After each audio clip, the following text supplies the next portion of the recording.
بسم الله الرحمن الرحيم.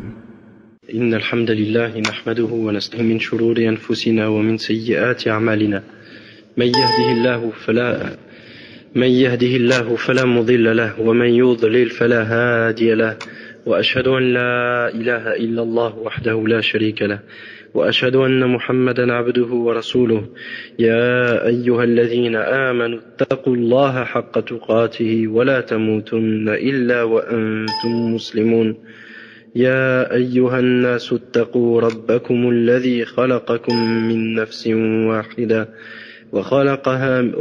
وخلق منها زوجها وبث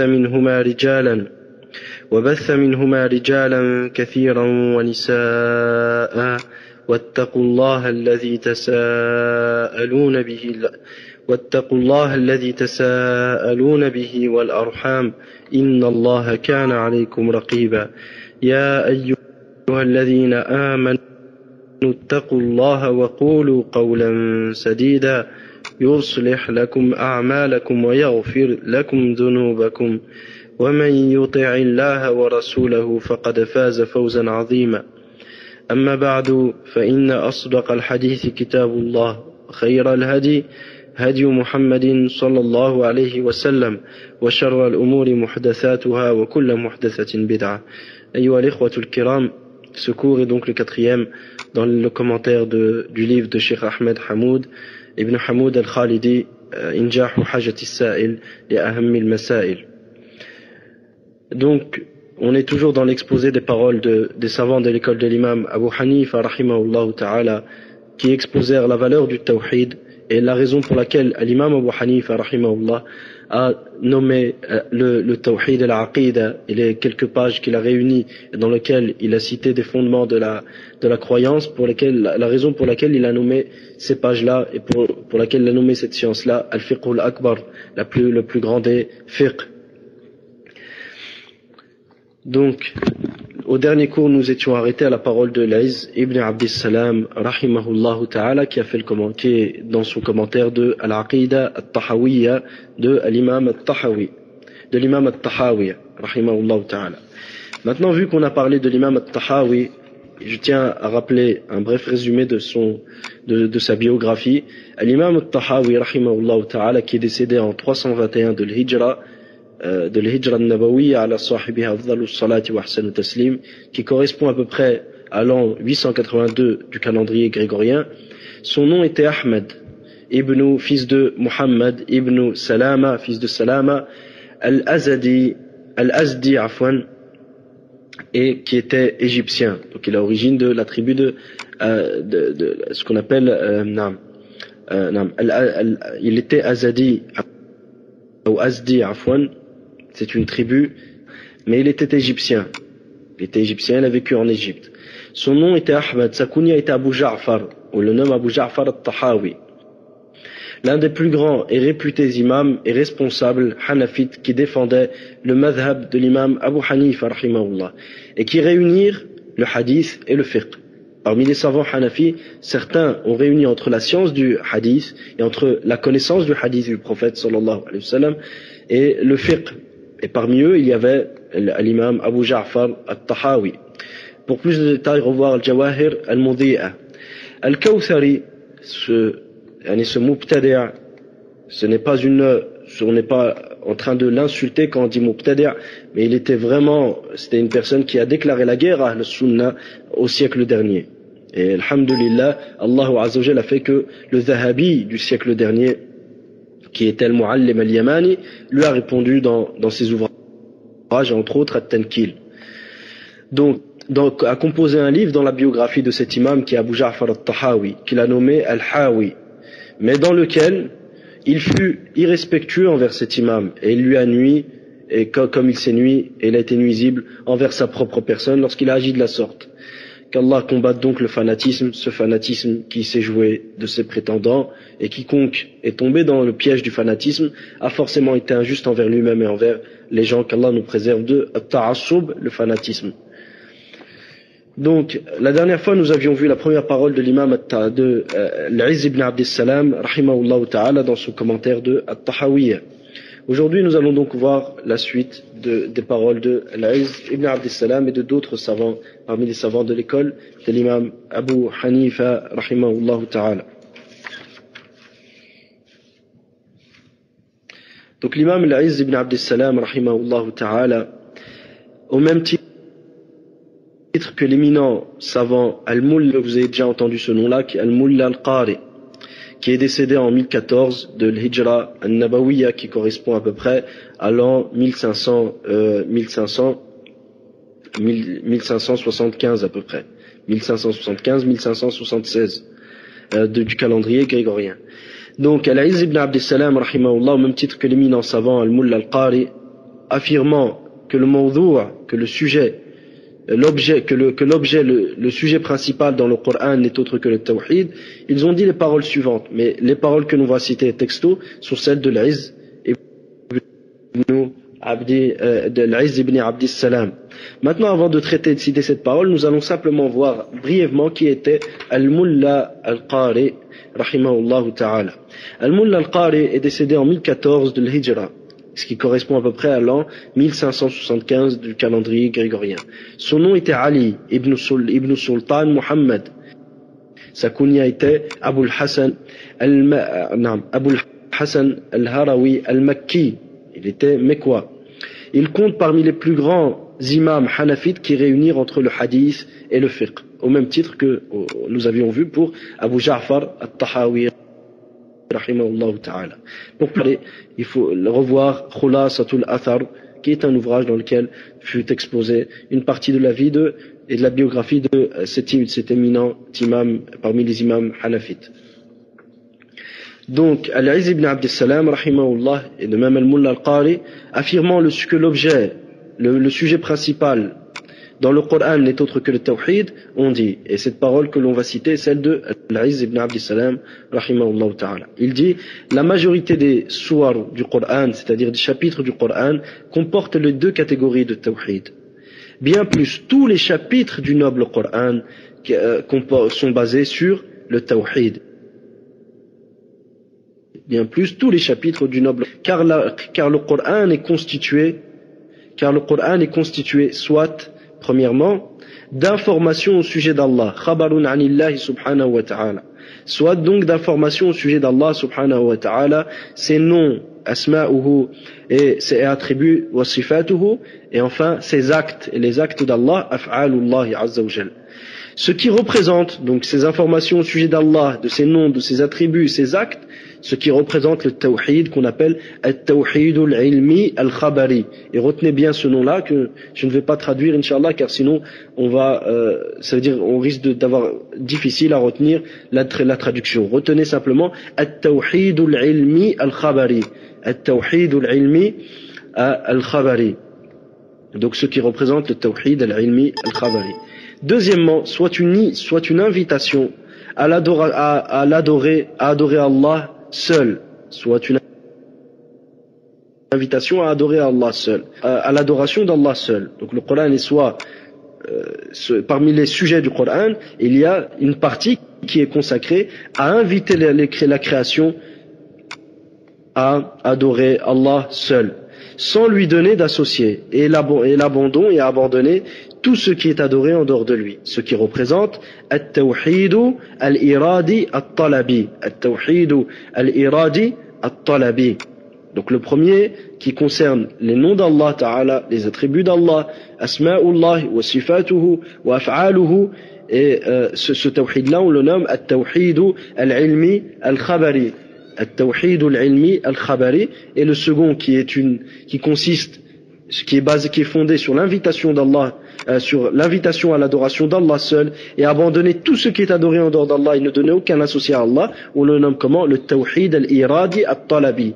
At-tawhid al-iradi at-talabi.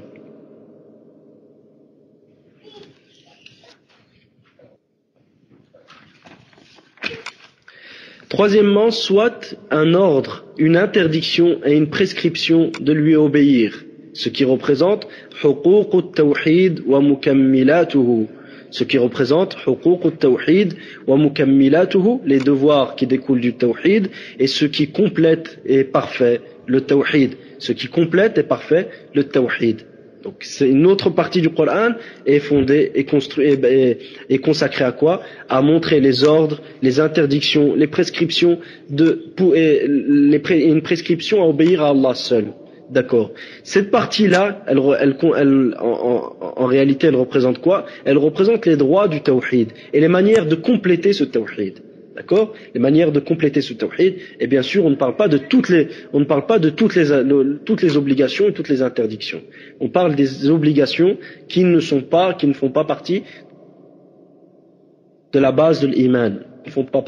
Dont l'abandon ne fait pas partie de asl l'iman, sans lequel nul ne peut être musulman. Taïb. Donc cette partie-là, on va la nommer comment? Les devoirs qui découlent du tawhid et ce qui vient compléter et parfaire le tawhid. Quatrièmement, soit des informations au sujet de la générosité d'Allah Ta'ala envers les gens du tawhid et ce qu'il leur réserve en ce bas monde et la noblesse qu'il leur accordera dans l'au-delà. Donc ceci, les versets ou le nombre de versets qui est dans le Coran qui sont consacrés à montrer la récompense qui attend les gens du tawhid dans l'au-delà, et ce qu'Allah leur a réservé, et la générosité qu'il leur a réservée, et la noblesse dont ils seront l'objet, cette partie-là, elle représente jaza'u tawhid. Fahuwa jaza'u tawhidihi. C'est la récompense de l'unificacité. C'est la récompense qui sera réservée à ceux qui auront réalisé le tawhid d'Allah tabaraka wa ta'ala, l'unicité d'Allah subhanahu wa ta'ala. Cinquièmement, soit le Coran est consacré à quoi? Soit des informations concernant les gens du shirk et ce qui leur réserva en ce bas monde et ce qui les touchera comme châtiment dans la demeure dernière. Cette partie-là, ce qui représentera la récompense réservée à ceux qui délaissent le tawhid. La récompense ou le châtiment réservé et ce qui attend comme fruit de leurs actions à ceux qui auront délaissé le tawhid. Donc toute personne, les versets qui concernent le châtiment de ceux qui ont abandonné le tawhid, ces versets-là, ils reviennent toujours. Ces versets-là, ils reviennent toujours à la base qui est le tawhid. Mais de quelle manière? En montrant justement quel sera le châtiment et la punition et la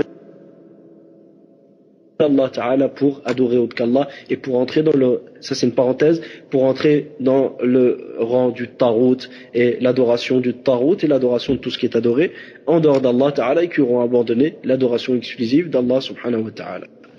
Par conséquent, l'imam Al-Izz ibn Abdissalam rahimahullah continue et dit, par conséquent, le Coran dans son entièreté traite du tawhid. Par conséquent, le Coran dans son entièreté traite du tawhid, de ses droits et devoirs et sa récompense, des devoirs du tawhid et sa récompense. De même que le Coran traite aussi du shirk, des adeptes du shirk et leur récompense. Par conséquent, le Coran dans son entièreté traite du tawhid, de ses droits, c'est-à-dire les droits du tawhid et qui sont des devoirs pour nous, et la récompense du tawhid, qui sera réservée aux gens qui auront réalisé ce tawhid-là. Et du shirk, le Coran traite aussi du shirk, des adeptes du shirk, et leur récompense et leur châtiment, qu'Allah nous en préserve.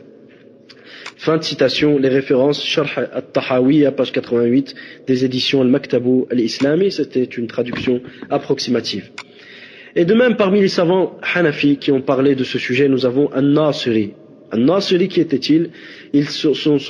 Donc, comme on a dit, on va citer aussi bien Ahl Sunnah parmi les savants Hanafites que même Ahl al-Bid'ah, même les innovateurs. Pour quelle raison? Pour montrer que l'importance du tawhid et de la aqidah n'est pas commune, n'est pas une chose spécifique à Cheikh l'Islam Ibn Taymiyyah ou aux savants qui s'affilient à l'imam Ahmad ou à Cheikh Mohammed Ibn Abdul Wahhab. Non, ce sujet-là est commun à toutes les tendances qui s'affilient à l'islam. Tout le monde sait l'importance de ce tawhid. Puis maintenant, à la suite de ça, le problème est dans le fait de réaliser ce tawhid. Et là, c'est une autre question. Donc on va en traiter par après, Inch'Allah Ta'ala. Donc An-Nasiri, dont le nom était Abu Shuja' Najmuddin al-Najmuddin Bakbaris ou Mankoubars. et il était le fils de Yalan Qalj. Yalan Qalj, c'est des noms qui ne sont pas arabes. C'est pour ça qu'ils sont aussi difficiles à la prononciation. Ibn Yalan Qalj at-Turki, il était turc. Parmi les plus grands Hanafites et l'une des plus grandes personnalités chez les Maturidiyya. Les Maturidiyya, c'est les adeptes de Abu Mansour al-Maturidi. Et on verra en détail, Inch'Allah, la aqida des Maturidiyya quand on arrivera à la question d'Asma ou Sifat. Donc, An-Nasiri a dit en exposant la raison pour laquelle l'imam al-Tahawi, rahimahullah, a donné au tawhid la supériorité et l'a fait prévaloir sur toutes les autres sciences. Donc, c'est ce savant-là qui était Nasiri, a fait le sharh aussi a fait le commentaire justement d'une partie il a exposé la raison pour laquelle l'imam al-Tahawi, rahimahullah, a fait prévaloir le tawhid sur les. Pour justement montrer cette raison, il dit la raison pour laquelle il débuta par le tawhid est que le tawhid est le premier discours, message et obligation adressée aux croyants. C'est le premier discours, c'est le premier discours, c'est-à-dire le premier message et obligation, et la première obligation adressée aux croyants. Et qu'il est la première, et que le tawhid est la première chose à laquelle les messagers alayhimus salam ont prêché. De même qu'il est le fondement sur base duquel les livres furent révélés. Donc, la raison pour laquelle il débuta par le tawhid est que le tawhid est le premier discours, c'est-à-dire le premier message et la première obligation adressée aux croyants. Et qu'il est le tawhid, la première chose à laquelle les messagers alayhimus salam ont prêché. De même qu'il est que le tawhid représente le fondement sur base duquel les livres célestes furent révélés. Puis la cité qui affirme ce point dans un exposé, dans un c'est long. Donc ici on a la fin de la citation. Donc en arabe il dit إنما ابتدأ بالتوحيد لأنه أول خطاب يجب على المكلفين وإليه دعت الرسل عليهم السلام وبه نزلت الكتب السماوية. Lorsqu'il traite de la question du fait que le tawhid soit la première obligation pour les gens responsables. Qui sont les gens responsables? Les gens responsables, al-mukallafin, sont al-mukallaf ou al-baligh al-aqil. C'est toute personne qui a atteint l'âge de puberté, qui a atteint l'âge de puberté, donc soit qu'il a atteint un âge bien précis. Au sujet de l'âge, il y a une divergence, mais sur les manières dont on atteint la puberté, sur lesquelles il n'y a pas de divergence, nous avons le fait qu'il y ait que la personne qu'apparaisse khurujul mani, qu'il y ait une sortie de sperme. Deuxièmement, qu'il ait des poils qui poussent au niveau du pubis, d'accord? Troisièmement, pour la femme, en plus de ces deux signes-là, nous avons qu'elle ait ses menstrues. C'est-à-dire, si elle a ses menstrues, quel que soit l'âge, elle devient pubère. D'accord. Nous avons un quatrième point qui est l'âge. Au sujet de l'âge, il y a une divergence. Certains ont dit 15 ans, certains ont dit plus, il y a eu plusieurs avis à ce niveau-là. Mais quoi qu'il est, il est à retenir que les trois points qu'on a cités, sur cela, il n'y a pas de divergence dessus. Donc celui qui a atteint cet âge-là, tout en étant aqil, c'est-à-dire qu'il n'a pas de déficience mentale, donc cette personne-là sera mukallaf, sera responsable légalement de ses paroles et ses actes. D'accord? Il sera mukallaf, c'est-à-dire responsable légalement de ses paroles et de ses actes. Le mukallaf, cette personne qui est responsable, quelle est la première de ses obligations? Donc le sunnah, à ce moment-là, il est clair à l'époque des Sahaba, elle était claire à l'époque du prophète sallallahu alayhi wa sallam avant ça. Puis l'innovation est apparue. De la part de qui? De certains mubtadi'a, certains innovateurs et gens de l'innovation qui ont dit que la première obligation c'est an-nazar, la méditation. D'accord. Le sunnah, ils ont dit quoi? Ils ont dit la première obligation c'est le tawhid. Maintenant quelqu'un peut dire oui, mais qu'on dise que c'est la méditation, le tawhid, quel est l'impact réel de cette bid'a dont tu parles et que vous dites que c'est une innovation qui est aussi grave. Le problème, quel est-il? C'est que toute innovation à court, moyen ou long terme amène à des conséquences désastreuses. Parmi les conséquences désastreuses à laquelle cette innovation a mené, c'est que les roulat parmi les asha'ira, les extrémistes parmi les Ash'a'ira, ceux qui ont suivi les adeptes de Abul Hassan al-Ash'ari à la deuxième étape de sa vie, qu'est-ce qu'ils ont dit? Ils ont dit si quelqu'un, ses parents étaient musulmans, et que lui, il a suivi ses parents, et donc il a continué à prononcer le témoignage de foi, mais il n'a jamais pensé à un message. D'accord. Et qu'il a atteint l'âge de puberté, sans avoir médité, puis qui est mort après ça, sans avoir médité. Ils ont dit non. Pourquoi? Parce qu'il n'a pas réalisé la première obligation. Et son tawhid ne peut être valide que sur base de l'action. Sur base de l'action qui l'a précédée. Ça, c'est une innovation. Bien plus, les savants d'Ahl Sunnah sont unanimes à reconnaître, même parmi les Mubtadi'a, nous avons certains qui ont reconnu ce point-là. Donc, il y a l'unanimité d'Ahl Sunnah que la première des obligations, c'est le tawhid et non pas la méditation. Et la plus grande preuve, c'est le hadith rapporté par l'imam Muslim, comme on va le voir par après, Inch'Allah ta'ala, de Dammam ibn Tha'laba. Dans ce hadith, il est venu voir le prophète, sallallahu alayhi wa sallam. Bon, je vais faire le résumé simplement du hadith. Et il a posé la question au prophète. Il lui a dit, Allah, est-ce qu'Allah, il lui a dit, je vais te poser des questions, mais je vais être dur envers toi, ne m'en veux donc pas. Il lui a dit, Allah, est-ce qu'Allah t'a réellement envoyé? Est-ce qu'Allah t'a réellement envoyé? Le prophète, sallallahu alayhi wa sallam, lui a dit, Na'am. Taïb. Puis il lui a posé un ensemble de questions sur les prières qu'il doit faire et ainsi de suite. À la fin, cet homme est parti. Ici, cet homme, le prophète sallallahu alayhi wa sallam, comme on dit les savants d'Ahl Sunnah, parmi eux, An-Nawawi rahimahullah qui a rappelé aussi ce point-là, Nawawi, bien que certaines fois il est sur certaines questions dogmatiques, il n'a pas la aqidah d'Ahl Sunnah, mais sur ce point-là, il s'est accordé à Ahl Sunnah. Taïb. Qu'est-ce qu'il a dit An-Nawawi rahimahullah? Il rapporte la parole d'Ibn Salah. Ibn Salah, Sahib al-Nukat, qui est l'auteur de An-Nukat, qui est l'un des premiers ouvrages qui a été écrit dans Mustalah al-Hadith, la science du Hadith. Taïb.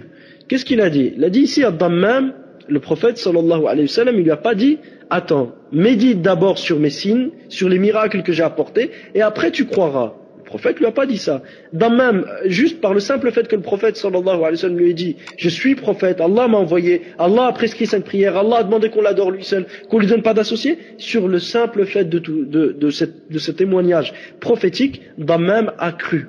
Et il n'a pas médité avant.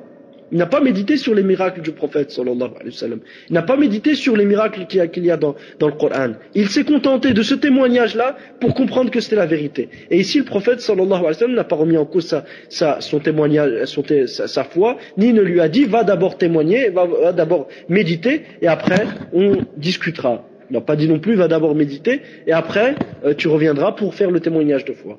Donc ce hadith rapporté par l'imam Muslim est une preuve qati'a, explicite, qui prouve l'invalidité et la fausseté de la voie des mubtadi'a, des gens de l'innovation, qui ont établi des conditions dans la religion sans aucune preuve et ont excommunié les gens de la communauté sans aucune preuve d'eux-mêmes. Taïb.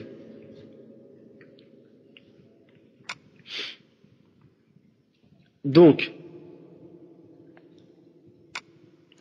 le mukallaf dont on a parlé, c'est une personne responsable, dotée de raison, c'est-à-dire qui n'a pas de déficience mentale et qui a atteint l'âge de puberté.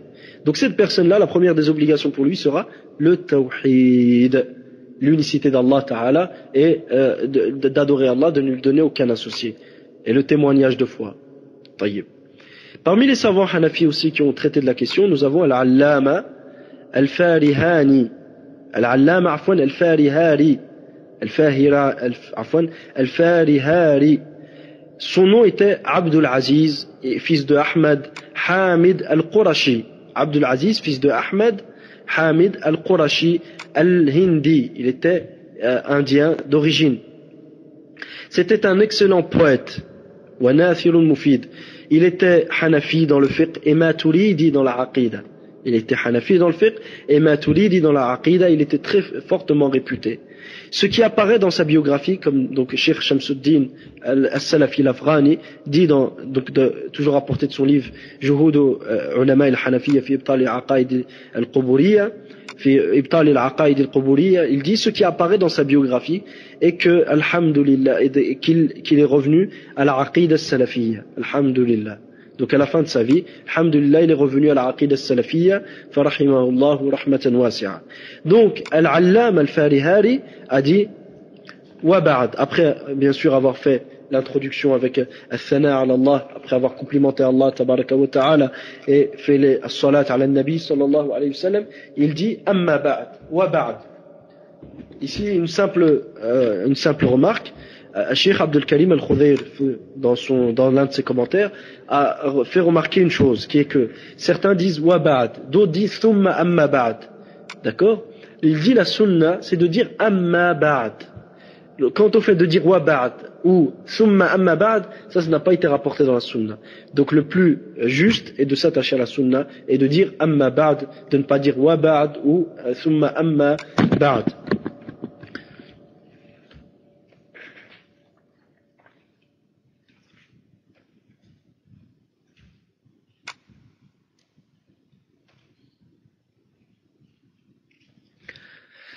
Donc Al-Allama Al-Farihari, il dit rahimahullah ta'ala, donc juste une chose, il est décédé en l'an 1239 de Al-Hijra Al-Nabawiyya ala sahibi afdalus salati wa ahsan taslim. Il dit rahimahullah ta'ala, wa ba'd, sachez que la science des législations, ilm al-shara'i', la science des législations, entre parenthèses, quand on parle de la science des législations, c'est ilm al-shara'i' wa al-ahkam.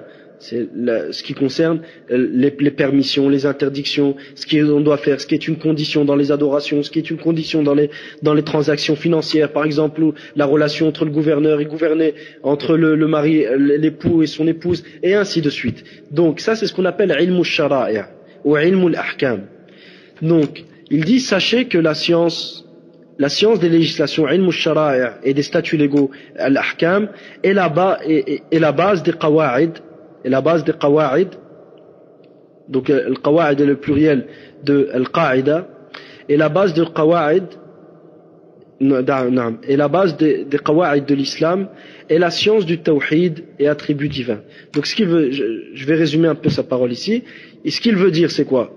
C'est que la science du tawhid et des asma'ullah azza wa jal, yani ilm al-tawhid wa sifat et des attributs divins, représente la base et le fondement principal des sciences des législations et des sciences des statuts légaux. C'est-à-dire ilm al-shara'i' wa al-ahkam, comme on l'a défini avant, et les qawa'id, yani asas ou qawa'id al-islam.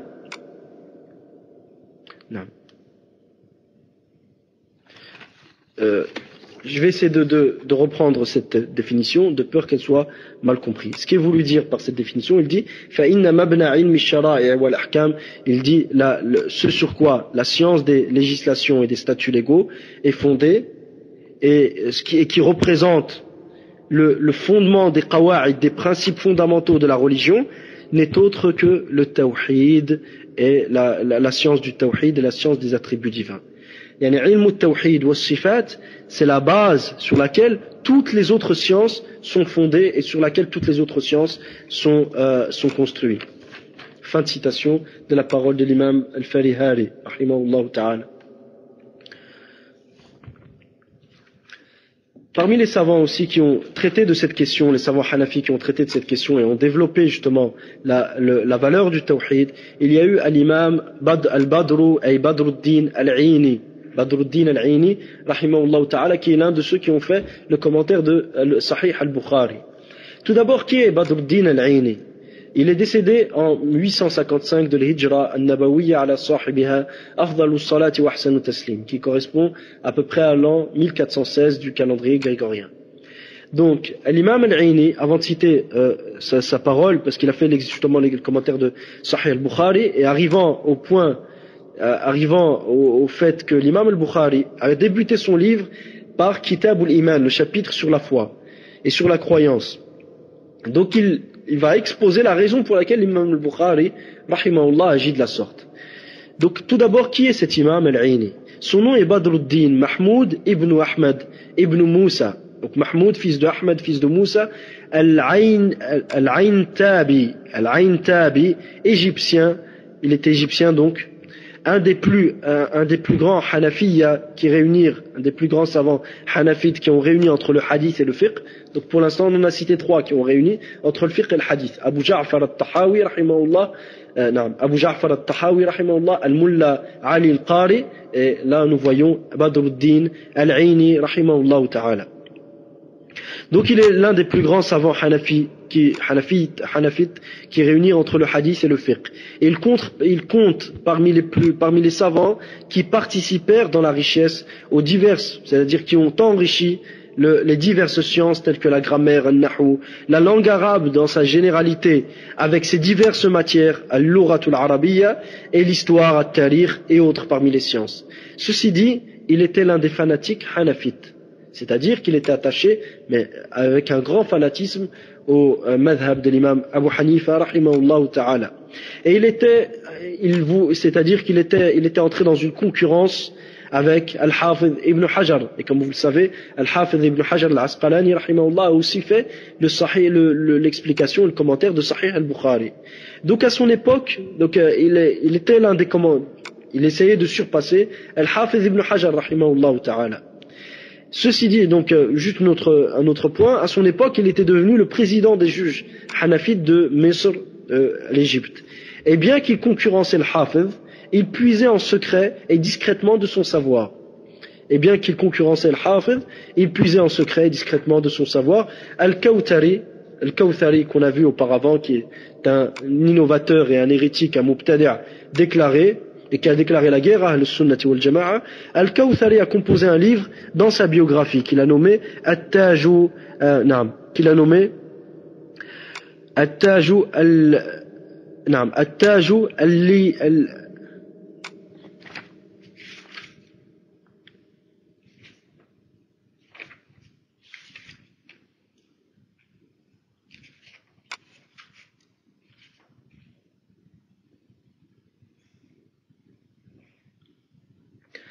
التاج اللجيني أو اللجيني التاج اللجيني أو اللجيني donc il a composé un livre dans la biographie de l'imam Badruddin al-Aini rahimahullah ta'ala, dans lequel il fit preuve d'un fanatisme étonnant à cet imam et lui donna la supériorité face à Ibn Hajar al-Asqalani, au même titre qu'il jugea al-Umda. Donc Umdatul Qari, c'est un livre dans l'explication de Sahih al-Bukhari. On dit, le titre est Umdatul Qari fi sharhi Sahih al-Bukhari ou Umdatul Qari sharh Sahih al-Bukhari. Donc il a donné la supériorité à Umdatul Qari sur Al-Fath, c'est-à-dire Fath al-Bari d'Ibn Hajar al-Asqalani. Et parmi les contemporains qui ont écrit au sujet de cet imam, on a Yusuf Ma'touq dans son livre Badruddin al-Aini et son vestige dans la science du hadith, Badruddin al-Aini wa atharuhu fi ilmi al-hadith. طيب. Donc l'imam Badruddin al-Aini rahimahullah ta'ala a dit, donc pour exposant la raison pour laquelle l'imam al-Bukhari rahimahullah a fait prévaloir Kitab al-Iman, le chapitre de la foi, sur tous les autres chapitres dans son recueil Sahih, il a fait prévaloir وقد قدم كتاب الإيمان لأنه ملاك الأمر كله، لأنه ملاك أو ملاك الأمر كله.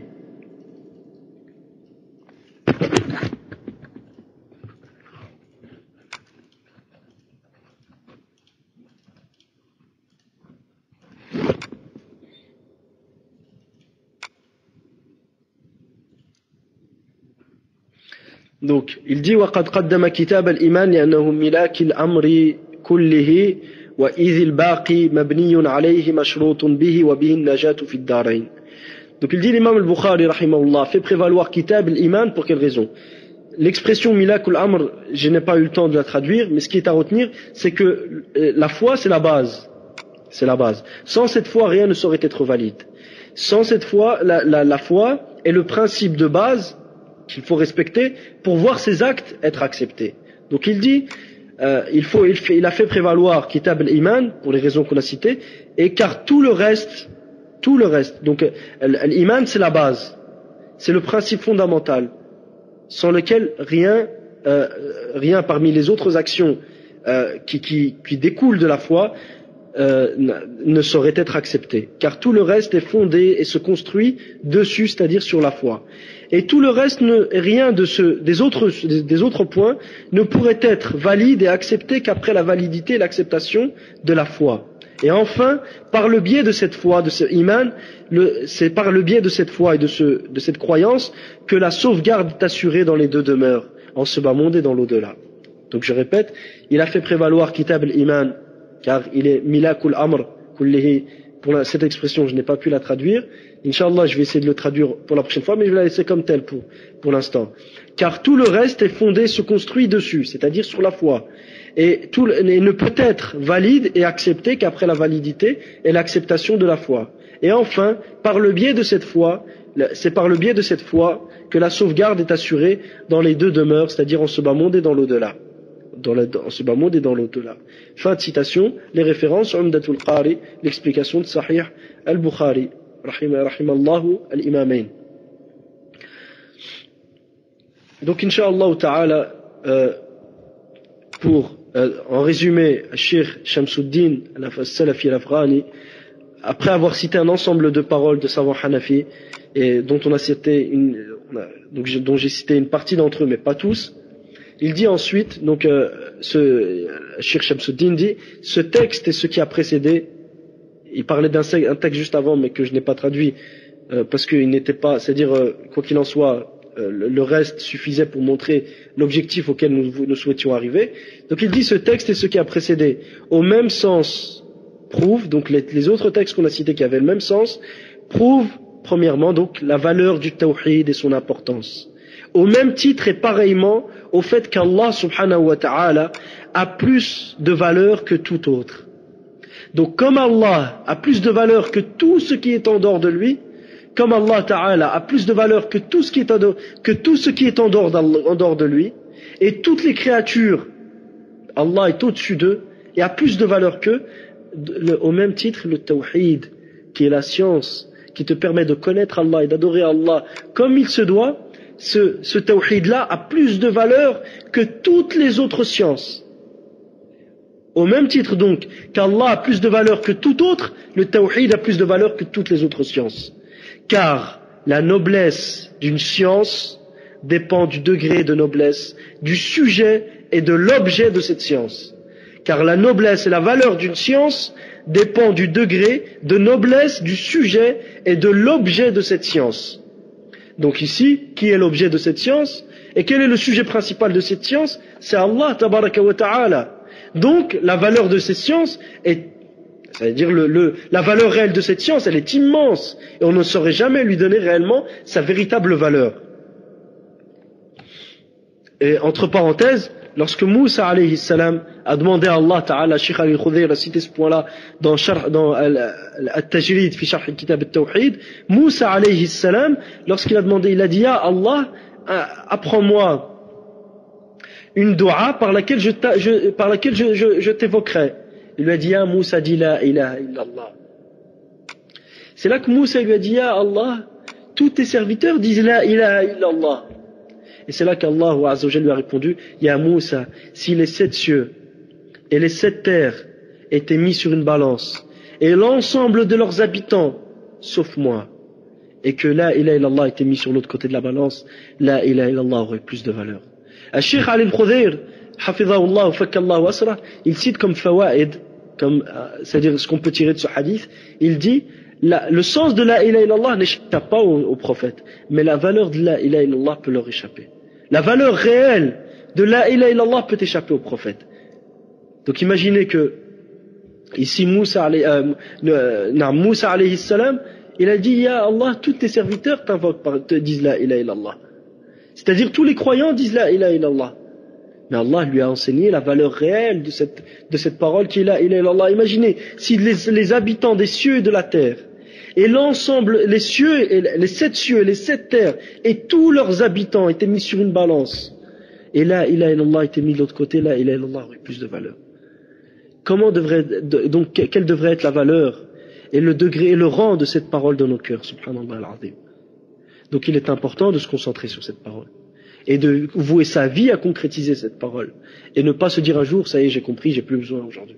parce que c'est le début de la fin là. Et c'est le début de l'égarement.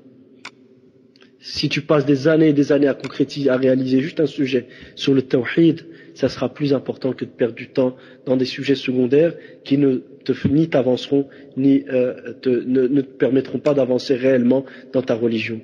Donc rester des années et des années sur les différentes, par exemple, sur les différents avis. Quelle sera la langue réelle des gens du paradis? Est-ce que ce sera la langue arabe ou pas la langue arabe? Est-ce qu'il y a une métaphore dans le Coran ou il n'y a pas de métaphore dans le Coran? Est-ce qu'il y a une métaphore dans la langue arabe ou il n'y a pas de métaphore dans la langue arabe? Est-ce que le majaz existe ou il n'existe pas? Ou d'autres sujets, par exemple. Ça veut dire, essaye de chercher réellement ce qui va être profitable. Regarde ce qui t'est utile et consacre-toi dessus. Je n'invite pas, il faut bien comprendre ce que je veux dire. Je n'invite pas à délaisser l'apprentissage de ce qui t'est utile dans ta vie. Tel que comment prier, comment jeûner, comment donner la zakat, quelles sont les relations entre gouverneurs et gouvernés, quelles sont les relations en état de paix, quelles sont les relations quand il n'y a pas de paix, et ainsi de suite. Je ne suis pas en train d'inviter à ne pas se consacrer là-dessus. Non. L'insan, l'être humain, et le musulman, il doit savoir apprendre sa religion, et doit apprendre l'islam, et connaître l'islam dans sa généralité autant que possible. Mais te focalise pas sur des sujets secondaires. Focalise-toi sur les sujets primaires, et sur les sujets de base. Puis les sujets secondaires, leur compréhension, incha'Allah ta'ala, découlera de la compréhension du tawhid. Parce que dès lors que tu as bien la base de la lumière, et la base de la bienfaisance, et la base de la taqwa, c'est là, à ce moment-là, que ton cœur, tu verras les choses beaucoup plus claires. Mais si ton cœur est sombre, et que tu as compris du tawhid, un tawhid purement théorique, qui n'a pas réellement de pratique, et qui, dans la vie de tous les jours, il n'a aucun effet. Donc c'est le tawhid, il est dans le cœur et dans le relationnel. On ne fait pas de différence entre le mushrik et le musulman. Et dans le relationnel, notre comportement vers le musulman, c'est le même que notre comportement vers le mushrik. Les gens sont dans le shirk, on ne fait aucun effort pour les appeler à la da'wa. On vit dans un monde irréel et dans un monde virtuel simplement. On n'a pas réellement de vie, c'est-à-dire on ne vit pas réellement notre aqida avec les gens dehors. Il faut se remettre en question et se dire, ce tawhid, s'il a de la place dans mon cœur, il doit en avoir sur les membres du corps. Et vous allez voir, Inch'Allah, ce que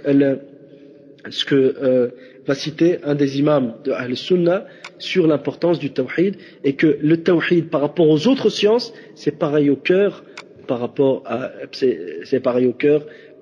aux membres. Si le tawhid est correct, les autres sciences et les autres actions seront correctes. Et comme lorsque le cœur est sain, les membres seront sains et les actions seront saines. Et là, c'est ce qu'on va voir, Inch'Allah ta'ala. Donc, ce texte, comme il dit Cheikh Shamsuddin, ce texte ce qui a précédé dans le même sens, prouve la valeur du tawhid et son importance. Au même titre et pareillement au fait qu'Allah subhanahu wa ta'ala a plus de valeur que tout autre. Car la noblesse et la valeur d'une science dépend du degré de noblesse du sujet et de l'objet de cette science. Et comme on a vu, le sujet de la science du tawhid, c'est qui? C'est connaître qui? Allah.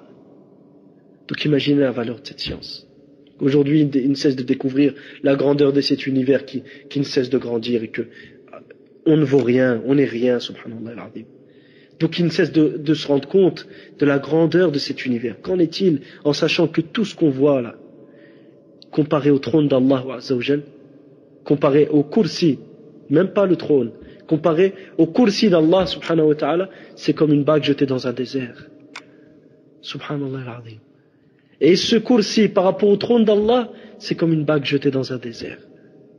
Donc qu'en est-il de Rabbul Arbab, wa Malikul Muluk, le maître le roi des rois et le seigneur des seigneurs?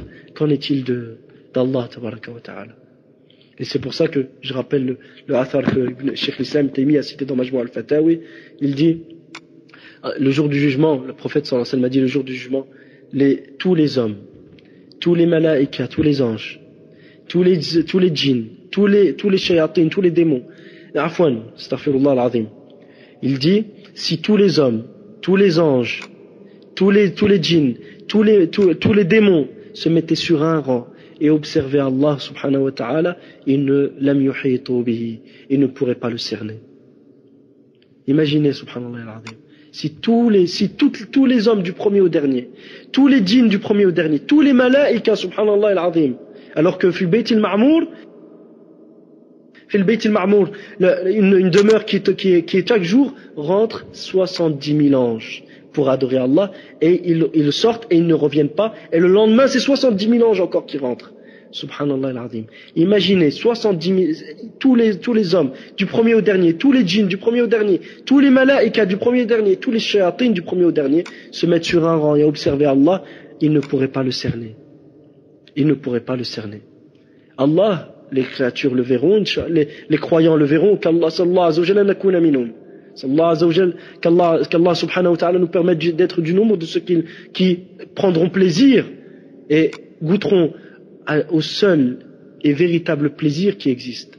C'est-à-dire, quand je dis que le seul et véritable plaisir, c'est-à-dire que les autres plaisirs, comparés au plaisir de regarder le visage d'Allah ta'ala, il n'y a même pas de mots pour décrire. Le plaisir absolu et le bonheur éternel, il se trouve auprès d'Allah, pas auprès des créatures. Donc le jour où les croyants verront Allah, ils ne voudront même plus retourner au paradis dans les plaisirs dans lesquels ils étaient. Ils voudront rester là en train de regarder juste Allah. Qu'Allah subhanahu wa ta'ala fasse qu'on soit du nombre de ceux qui prendront plaisir et qui goûteront véritable bonheur et à la certitude qu'on soit du nombre de ceux qui goûteront véritable plaisir de le voir subhanahu wa ta'ala. Donc, imaginez cette grandeur, la grandeur d'Allah tabaraka wa ta'ala. Donc le tawhid qui est la chose pour laquelle il a créé les cieux et la terre, c'est-à-dire toutes ces choses que tu vois autour de toi, avec leur complexité, avec tout ce qui s'y passe, ils n'ont été créés que pour at-tawhid. Tout ce que tu vois autour de toi, regarde juste l'être humain, regarde juste la complexité de l'organisme de l'être humain. Cette grandeur, cette complexité là, tout ceci n'a été créé que pour le tawhid. Qu'Allah Azza wa Jalla nous permette de rester ferme sur le tawhid et de mourir dessus. Donc, la valeur d'une science, car la valeur et la noblesse d'une science dépend du degré de noblesse du sujet, l'objet de cette science. Puis, Ashir Shamsuddin cite la parole de l'imam al-Dahlawi, rahimahullah, surnommé par les Hanafiyya, Cheikh al-Islam et Hujjatul Hind et Hujjatullah et Musnadul Waqt, c'est-à-dire la référence de l'époque, qui est décédé, comme on l'a vu, on a vu sa biographie, qui est décédé en 1176 de l'Hijra al-Nabawiyya, qui correspond à peu près à l'an 1737 du calendrier grégorien. L'imam al-Dahlawi, rahimahullah ta'ala, a dit Babu al-Tawhid, le chapitre du Tawhid. Puis il dit le principal fondement du din, Babu al-Tawhid, le principal fondement du din, de la bienfaisance, le principal fondement du birr, c'est-à-dire de la bienfaisance, et le pilier de toutes ces catégories, c'est-à-dire de toutes les formes de bienfaisance que tu puisses connaître et tu puisses imaginer, le pilier de toutes ces catégories n'est autre que le tawhid. Car la soumission, l'humilité, al-ikhbat au Seigneur des mondes, l'humilité devant le Seigneur des mondes, et la soumission au Seigneur des mondes dépend et ne peut être valide sans ce tawhid. Ce tawhid qui est le plus noble, le plus important et le plus grand des comportements et des éthiques qui permettent d'acquérir et gagner le bonheur. Ce tawhid qui est le plus grand, le plus noble, le plus important des comportements que tu puisses acquérir et gagner dans cette vie et que tu œuvres pour obtenir et qui permettent justement d'obtenir et d'acquérir le bonheur. As-sa'ada. Si ce termine les paroles de l'imam ad-dimahullah ta'ala.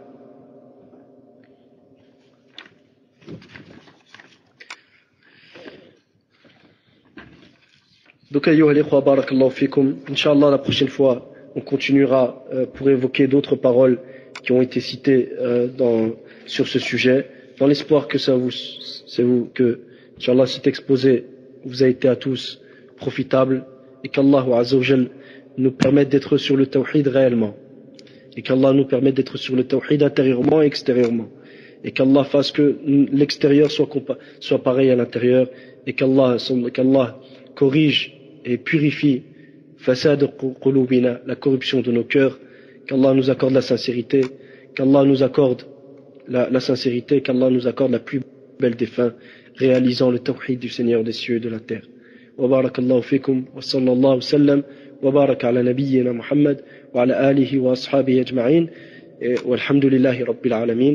Tout ce qui a pu être juste dans cet exposé, dans ces traductions, ne vient que d'Allah seul. Toute erreur ne vient que de votre frère et du shaitan. Et Allah et son messager en sont innocents. Wa astaghfirullah. وأقول قولي هذا وأستغفر الله لي ولكم ولسائر المسلمين من كل ذنب فاستغفروه إنه هو الغفور الرحيم. السلام عليكم ورحمة الله وبركاته.